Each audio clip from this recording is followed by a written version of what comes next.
US President Donald Trump threatens tariffs against 7 EU countries and the UK for opposing his plans to take control of Greenland. EU leaders are considering how to respond. What are their options and what are the dangers for both sides? This is Inside Story.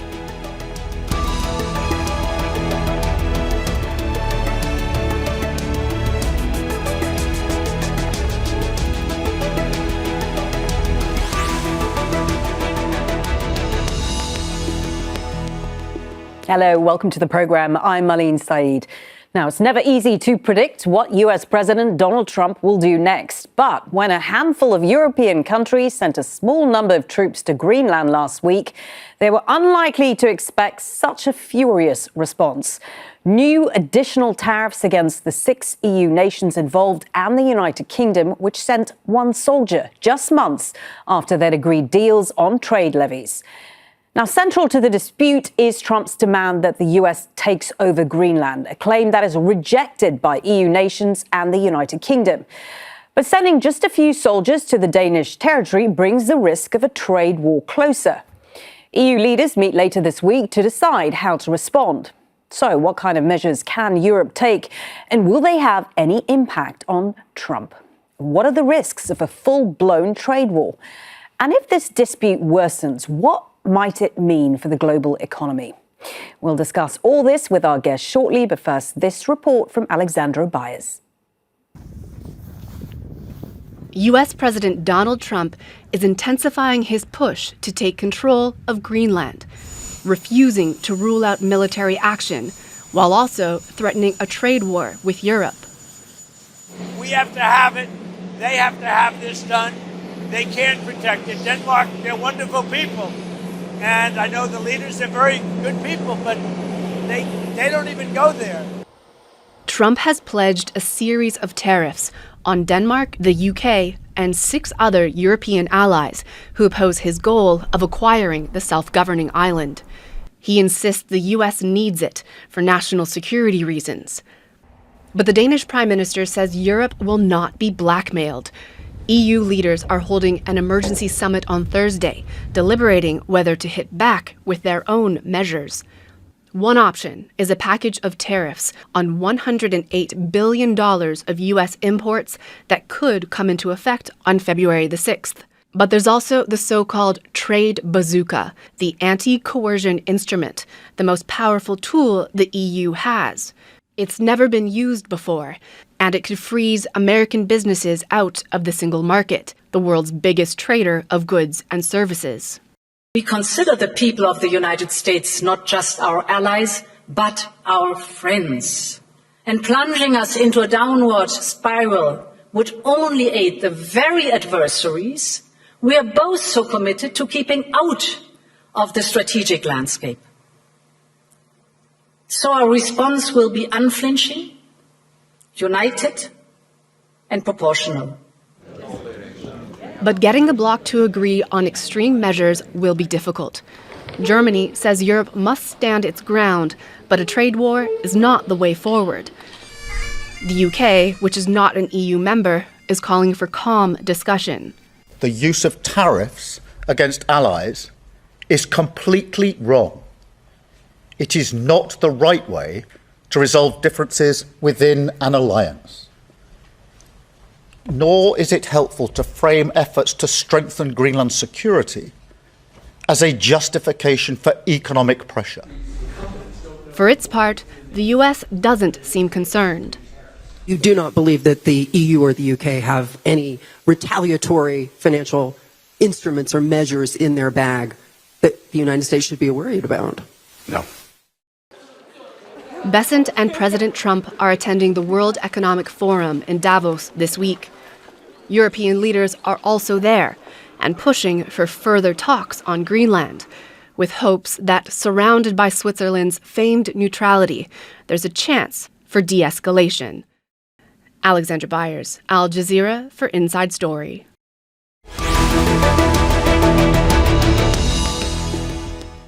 Let's bring in our guest. Rebecca Christie is a Senior Fellow at Bruegel, a European think tank that specialises in economics. She joins us from Brussels. Ben Aris is the founder and Editor-in-Chief of IntelliNews. He joins us from Berlin. And Pieter Cleppe is a European policy analyst and Editor-in-Chief of BrusselsReport.eu. He's also in Brussels. A very warm welcome to you all. If I could start with you, Ben. EU capitals are now openly weighing up big retaliatory tariffs, something that was unthinkable not too long ago. Is this the moment Europe accepts that de-escalation with Trump just doesn't work? It's a crisis, isn't it? What Trump's done since he's come in is he's upended the whole international order that's dominated since the Second World War, where, you know, the West, the transatlantic friendship was a real friendship, a partnership. And it was done on the basis of equality and open markets and trade with some tariffs, you know, to do with economic policy. But basically, it was a partnership. And he's come in and changed all of that. He's now has this transactional American first attitude to everything. And he's out there to make money. And he's turned on the nearest and dearest, his oldest friends. And at the same time, with his new updated Donroe doctrine, he's saying that we're number one in the Western Hemisphere and Europe has been downgraded. He just released this national security strategy where no longer Europe is a partner, where it is effectively a vassal state that's there to do what America says. And on top of that has come all of these trade tariffs. He's already imposed 15% on Europe and also demanded huge hundreds of billions of dollars worth of energy deals and offered nothing in return. So now we're going into Davos, and really this is a key meeting for Europe where they're trying to rescue something. I think they're still sort of slightly delusional, and I think there is a special relationship. I don't think Trump sees it like that anymore, and that they're going in there to try and thrash this out, and through negotiations they believe that they can go back to some sort of partnership. And so if I can turn to you, Rebecca, is this the end of the Europe softly approach? By threatening tariffs against NATO allies over Greenland, has Trump essentially crossed some political red line for Europe? Well, as always with what President Donald Trump says, you have to look at what actually happens versus the ideas that he tosses out.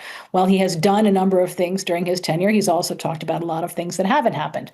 So if we see an executive order coming, putting these new tariffs in, and if the Supreme Court lets the tariffs generally by executive order go forward, which are two open questions, then Europe has to find a way to stand firm and also keep negotiating. A negotiated settlement, whatever it looks like, is by far a better outcome than a trade war or, heaven forfend, an actual war with troops and things. And there are a lot of ways that Europe can stand up, perhaps with retaliatory tariffs, perhaps by offering more military cooperation and an increased U.S. presence. There are many ways that this could go other than complete tit-for-tat tariffs all the way to the sky. So, Pieter, the EU is thinking about imposing $108 billion worth of tariffs on the United States. In practical terms, how big a step is that? Well, the EU is perfectly able to do that, and it would amount to starting a trade war, or basically confirming that there is a trade war started by Donald Trump, depending on how you look at it. I think Trump has crossed a red line, and this does not seem to be appreciated by the American right at the moment yet. It's very different to threaten with tariffs, to impose some new tariffs, to force European countries rightly to spend more on defense, to make an offer to buy Greenland. I mean, all of that is fair. And is very different from, threatening military force to take Greenland, or threatening with a trade war and forcing a trade war on friends and allies in order to, try to get Greenland, something the United States has been trying and failing to get for 150 years. I basically think if Trump doesn't back down, European countries, European democracies will not have much of a choice than to engage in a vicious trade war with the United States, which would be terrible. Ben, do you agree with Pieter? Do you think that European countries, the likes of Merz and Macron and Starmer, who are all talking about unity here, but all face serious domestic pressure, do you think they can come together on this? I think it's going to be extremely difficult. I mean, so far, Trump threatened. Von der Leyen met last year and she blinked. She caved in on the 15% tariffs that Trump was demanding. Whereas if you look at the row that was with China, they stood up to Trump, and the Indians are trying to stand up to Trump, and he backed off. However, if we come to a trade war, this is going to be debilitating for the European economy. I mean, it's already cut its trade relations with Russia. It's talking about restricting those with China. And then to take on its largest trade partner, there's 20% of European exports go to the States. It's the biggest trade pair in the world by a long shot, $1 trillion a year. And then to attack that and then get into a trade war and inflate costs for everyone is going to be very, very bad news for the union. And the union is not looking particularly unified at the moment. There are arguments going on between the pro-Ukraine camp, the anti-Ukraine camp, and that's going to get worse, I think, under the prospects of imposing all these costs. And you've got countries like the UK, which is not a member of the European Union now, could do its own deal. But I think people like Fico in Slovakia and Orbán in Hungary and Babis in Czech Republic will not go along with this. And those three actually enjoy pretty good relations with Trump. Pieter, if I could put that same point to you, how do you respond to these fragments within the EU? How are they going to come together to retaliate against Trump?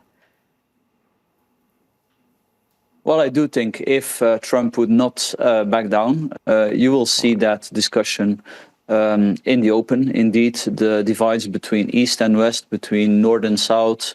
I do think that in the end, Western Europe will not go along with Trump. They will stand with Denmark. And indeed, as described, this may even put the EU under pressure, the EU in itself. So, of course, all of that would be terrible. But this is, crossing such an important red line, to threaten the territory of a valued and old Western ally like Denmark, that I refuse to believe that the UK or France have much, room to compromise on that. And you see that, in France, Bardella, the possible next French president, in the UK, Nigel Farage, both are on the right, that they are firmly opposing Trump on this. And I think that's a sign. I want to talk to you, Rebecca, about this anti-coercion instrument, the trade bazooka, as it's known, which is also part of the weaponry that the EU possibly has to use here. What does it actually allow the EU to do? And why is it seen as a nuclear option?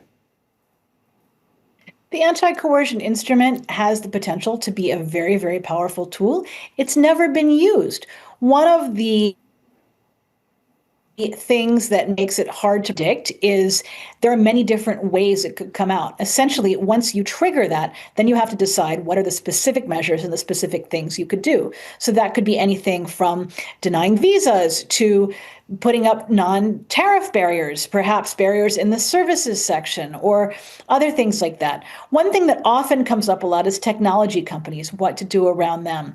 It would be very controversial for the EU to use its existing technology regulation, which already works very hard to figure out what to do with these American technology companies with a huge presence in Europe, if those were to get sort of mushed into this possible anti-coercion instrument. The EU, in my view, would be better to keep them separate. But the fact that we're even talking about that shows that everything could be on the table if things are bad enough. I'd like to finish by saying that the tariff package, which I believe we mentioned earlier in this segment, is probably the first thing ready to go. It's sitting there, it's ready, it could respond if there are tariffs, which again, we haven't seen yet. And a lot of that will depend on how the talks this week go in Davos. Ben, coming back to you, in terms of the economic reality of all this, which we touched on already, Germany is, of course, Europe's largest economic engine, but it's also highly exposed when it comes to tariffs and its recovery is still quite fragile. How bad is the timing of Trump's threat here? It's appalling. It's the worst possible time. I mean, Germany's actually been in recession for 3 years now, and everyone else is sub 1% growth. Macron in France is facing a budget crisis because the deficit's out of control. The debt is strangling the UK.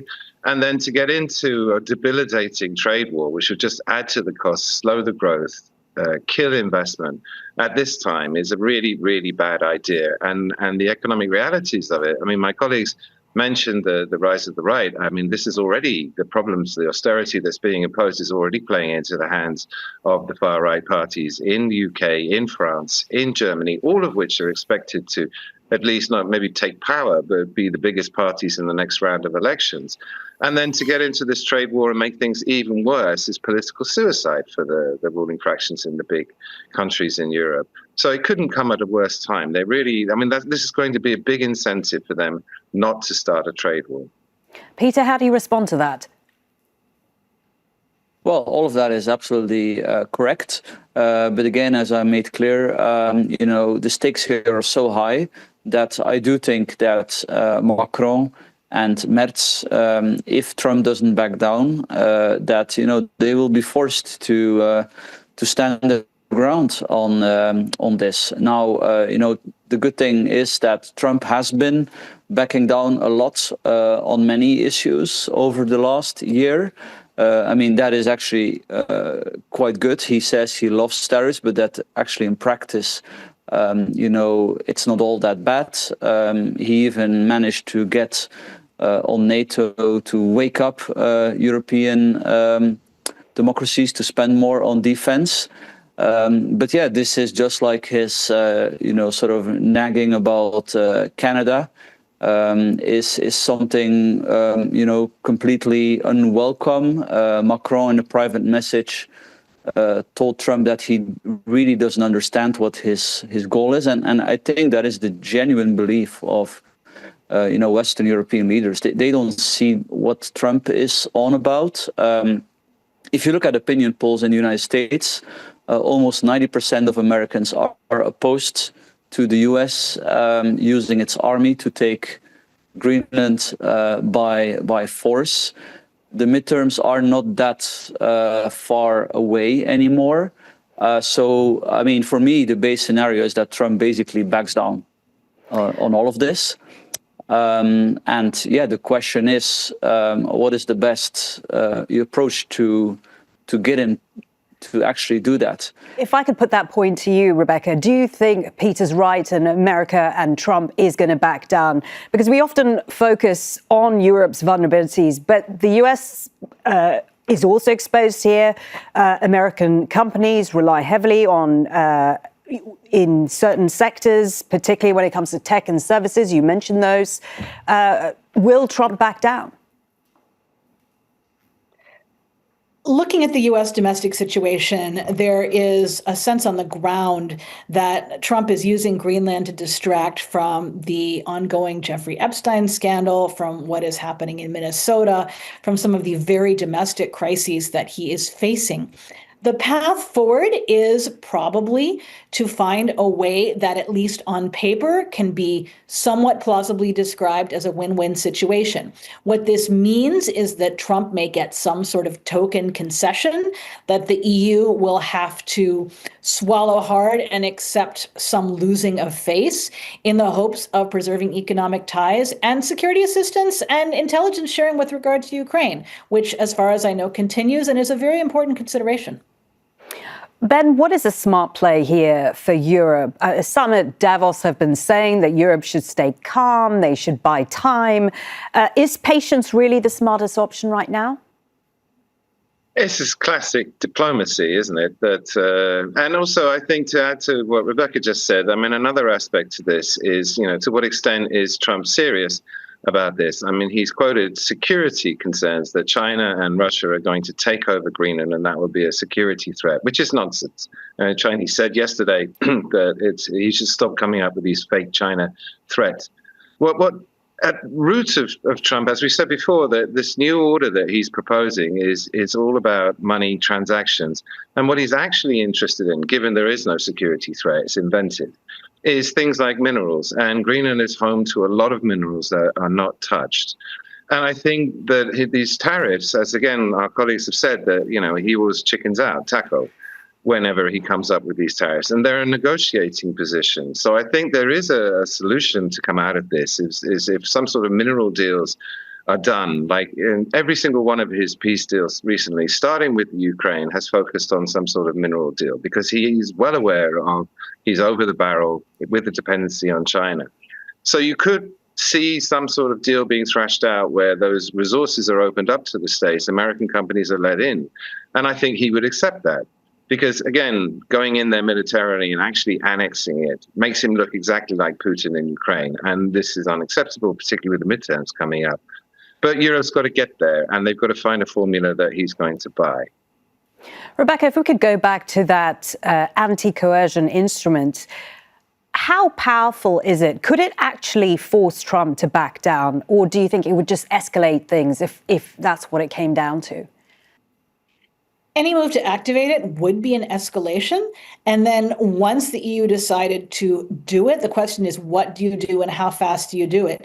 Right now, the European Union is benefiting from a variety of forces. You've got the voices, I should say. You've got Macron speaking about moving faster and more aggressively. You've got Friedrich Merz in Germany looking for caution. You have people within the Merz administration looking to harness the energy of all sides. Then you've got people like Robert Fico in Slovakia sympathizing with Trump. You're not going to be able to get all of those actors on the same page with a concrete trade decision quickly. So if the anti-coercion instrument is in play, it's probably best used as a long-term move with very careful consideration. And Ben, looking at what the markets have been doing, we've seen stocks down as a result of these tensions. Gold is up. What does that tell us about how investors globally see this standoff developing? Markets are nervous because they hate uncertainty, and Trump is very capable of doing crazy things. He's totally unpredictable. And to start a trade war with Europe, as I said before, would be economic nightmare because of the size of the trade relations and the interdependence as well. I mean, Europe exports a whole variety of goods: machinery, car parts, pharmaceuticals, chemicals, food, all sort of essential things. And it would badly hurt the American economy as well if Trump went ahead. And if they hit back with some of the tariffs and they're talking about, that would also hurt the Europeans. I mean, happily at the moment, Trump's talking about things like 200% tariff on champagne from France. So he's firing an opening shot. It's not really painful stuff that he's going after to begin with. But if it escalated, and it would escalate tit for tat, then it would get very nasty for everyone. And as I say, the markets hate it. It just wrecks investment climates, it wrecks trades, it makes everything unpredictable. And consequently, they're charging for that. And Rebecca, if I could put that same point to you about global uncertainty, and what sort of impact all this could have on the man on the street looking down the line? Global uncertainty is depressing. It's bad for the world economy. It puts people to make decisions, particularly voting decisions, from a place of fear and not a place of confidence. And that, in turn, increases the chance of populist actors or people making outsized, unrealistic promises catching on with voters because they're tired of feeling bad on the inside. They're tired of feeling anxious. The U.S. election later this year will tell us a lot about how the U.S. is responding to this.